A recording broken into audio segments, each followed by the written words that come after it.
नमस्कार दोस्तों, स्वागत है आपका एक बार फिर से मेरे YouTube channel study with Ashok में। दोस्तों, प्राचीन इतिहास के क्रम में हमारा अगला वीडियो है विदेशी आक्रमण पर। इससे पहले वाले लेक्चर में दोस्तों हमने देखा कि किस प्रकार पूर्वोत्तर भारत के छोटे छोटे रजवाड़ों और गणराज्यों का विलय धीरे धीरे मगध साम्राज्य में हो जाता है, लेकिन पश्चिमोत्तर भारत की स्थिति इनसे अलग थी।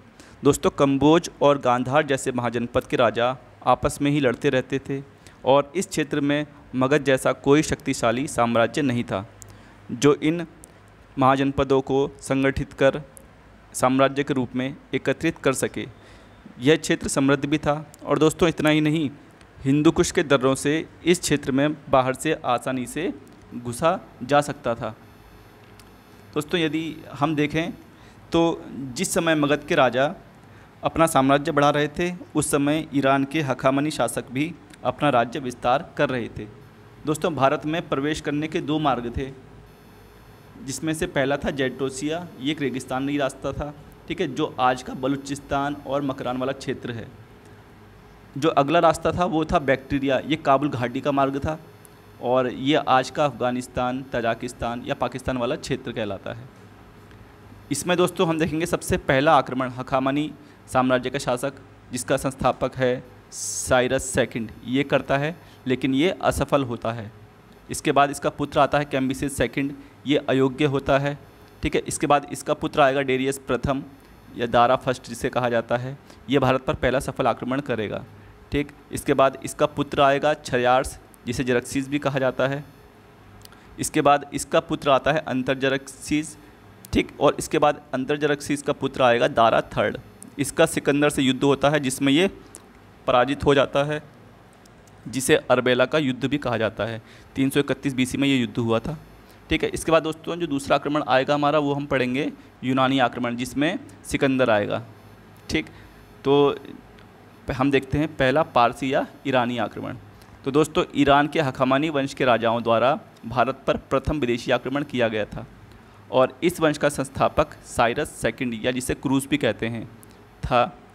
क्रूस के उत्तराधिकारियों में प्रमुख डेरियस फर्स्ट या दारा फर्स्ट, ये 516 बीसी में पश्चिमोत्तर भारत पर आक्रमण करने में प्रथम सफलता मिली और इसने सिंधु नदी के पश्चिमी क्षेत्र को विजय प्राप्त करके अपने साम्राज्य में मिला लिया। यह क्षेत्र फारस का 20वां प्रांत बन गया। दोस्तों, फारसी स्वर्ण मुद्रा की यदि हम बात करें तो इसे उस समय डेरिक कहा जाता था।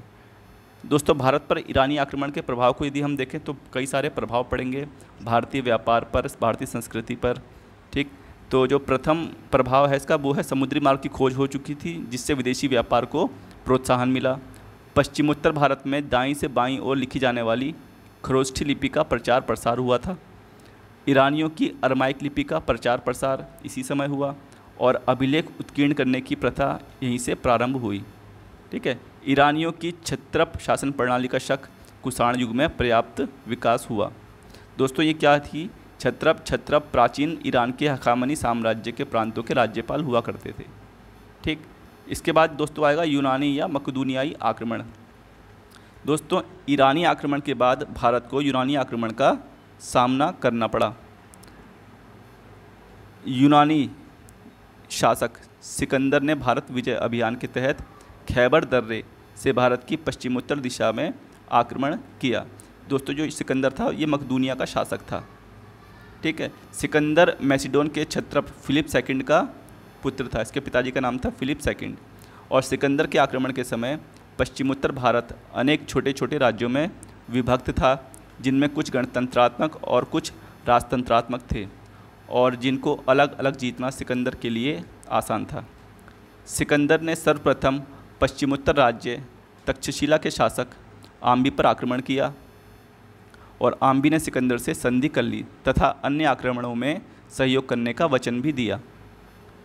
सिकंदर और राजा पुरस के मध्य झीलम नदी के तट पर एक भयंकर युद्ध होता है। दोस्तों, इस युद्ध को वितस्ता का युद्ध या हाइडेस्पीच का युद्ध भी कहा जाता है और ये युद्ध झीलम नदी के किनारे पर होता है। दोस्तों, इस युद्ध में राजा पुरस के पास लगभग 3000 पैदल सैनिक, 4000 अश्वरोही, 300 रथ और लगभग 200 हाथी थे और राजा की सेना भी काफ़ी शक्तिशाली थी। और सिकंदर की यदि हम बात करें तो सिकंदर तो था ही था, उसके साथ राजा आम भी था और एक अभिसार जाति थी, उसके शासक भी सिकंदर के ही पक्ष में थे। और दोस्तों ये कहा जाता है इतिहास में दो बातें चलती हैं, कोई कहता है कि इस युद्ध में सिकंदर हारा था, कोई कहता है राजा पुरस हारा था।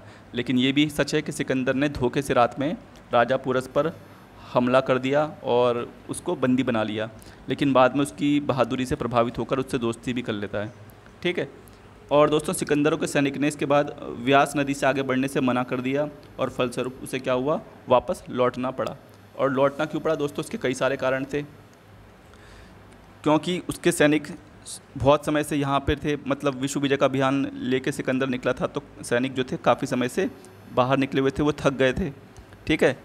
और वो वापस अपने देश लौटना चाहते थे। उन्होंने अपना घर परिवार कई वर्षों से छोड़ रखा था। ठीक है। और सिंध और पंजाब के क्षेत्रों में ही उन्हें इतने विरोधों का सामना करना पड़ा कि उन्हें लग गया था कि आगे की लड़ाई और भी आक्रामक होने वाली है। और उस समय मगध राज्य की गूंज चारों दिशाओं में फैली थी और वहाँ नंद वंश का शासक था, जो कि बहुत शक्तिशाली शासक था। और सैनिक बहुत घायल भी हो चुके थे और उनका मनोबल भी टूट चुका था। ठीक है। और सिकंदर ने दोस्तों जाते जाते दो नए नगर, एक निकैया और दूसरा बुकाफेला, इनकी स्थापना की। जो निकैया था वो पुरस पर विजय प्राप्त करने के उपलक्ष्य में इसने इसकी स्थापना की, और दूसरा था बुकाफेला, वो अपने घोड़े के नाम पर इसने इसका नाम रखा बुकाफेला। सिकंदर के साथ दोस्तों निर्याकस, ओनोसिक्रिटस और ओरिस्टोबुलस ये लेखक आए थे। ठीक है। और इन्होंने भारत के विषय में अपने विचार भी व्यक्त किए हैं। सिकंदर विजित भारतीय प्रदेशों को अपने सेनापति फिलिप को सौंप गया था। दोस्तों ये एक फिलिप सेकंड इसके पिताजी का नाम है और एक फिलिप इसका सेनापति है। ठीक है। वो फिलिप सेकंड थे, ये सिर्फ फिलिप है। दोस्तों 323 बीसी में बेबीलोन में सिकंदर की मृत्यु हो जाती है और एकमात्र ऐसा इतिहास पुरुष है जिसका जन्म, मरण और अंतिम संस्कार तीनों अलग अलग देशों या महाद्वीपों में हुआ था। यदि हम इसके जन्म की बात करें तो जन्म मकदूनिया में हुआ था, जो यूरोप में पड़ता है। ठीक है। 356 बीसी में इसकी मृत्यु हुई थी बेबीलोन। ठीक है। ये पड़ता है एशिया में, बगदाद का एरिया। ठीक है। और ये हुआ था 323 बीसी में मृत्यु। अंतिम संस्कार की यदि हम बात करें तो इसे सिकंदरिया में दफनाया गया और ये अफ्रीका में पड़ता है 323 बीसी में।